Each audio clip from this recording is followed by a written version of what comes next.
So I am in Kathmandu right now, in Durbar Square. And this is definitely the most touristy place in all of Nepal. Lots of bikes going around.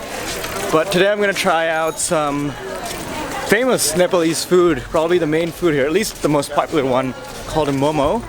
And for that I'm going to go to a very non-tourist place, to this one place where a lot of locals go. That's near my hostel. That's supposed to be super cheap too.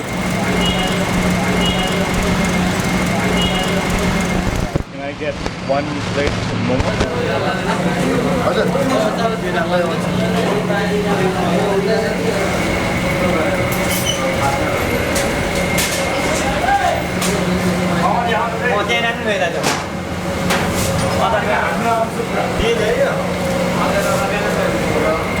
Okay, so that was super duper fast, and now I'm going to try momo, which is without a doubt one of the biggest dishes in Nepal. Probably the biggest dish from Nepal. I've been eating it every day, but mostly I've been eating like chicken momos. So this is buffalo momos. So this is supposed to be very different. The sauce that they provided here is like very different. Usually there's this chutney mixed with tomatoes and peppers and garlic and onion, and you just dip it in and eat it.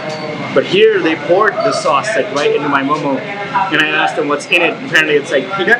So this costs like 140 rupees, which is I think a little more than $1, and the service was almost like instantaneous. Like I got this ticket, I sat down, and they gave it to me immediately after that. So by the way, if you don't know what momos are, these are basically dumplings, I guess. First the flour dough is prepared and like chilled in a fridge usually, and after that they have like grounded meat, which is buffalo in this case, but it could be chicken, it honestly could be like vegetables as well. On top of this minced meat they add a little bit of like spices and garlics and onions as well, and then they put it in these like little cut slices out from the flour dough. They like wrap it together, and then they steam it over there in this big steaming pan that they have. They're constantly bringing in momos and steaming them for, I don't know, like maybe 10-15 minutes. Alright, time to try it out. To get more sauce into it.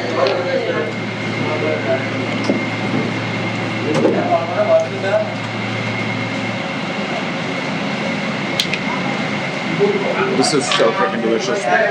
This is as good as any chicken momo I've had. This is really good. It's a little bit spicy, but it's fine. Bone. Definitely not boneless. The texture of buffalo is definitely a bit tougher. This is harder to eat than the chicken momos that I've eaten so far. I'm seeing other people come in and eat, and I have to say this is to be one of the most efficient restaurants that I've seen. Usually you go to a place, they have like a million different items. They take an order and they go and flip. Not here. They only serve you buffalo momos and soft drinks, and it's like a production line. Someone's always bringing in food, someone's always serving it. Can I get a Sprite? Dhanyabad.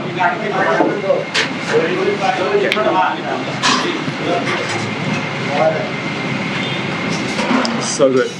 I was complaining about the size of the momos, but now I'm getting full after like 4. I was pretty hungry, but managed to finish this, although there's a lot of sauce left over. Alright, so that was freaking delicious, and that was only $1, so I'll definitely be going back there for more because that's right next to my hostel. So if you like this video, don't forget to hit the like button. If you want to see more videos like this, feel free to follow me or subscribe to my channel. If you want to see real-time updates from me, real-time travel updates, feel free to follow me on Instagram @NadirOnTheGo. I'll catch you guys in the next video from somewhere in Nepal.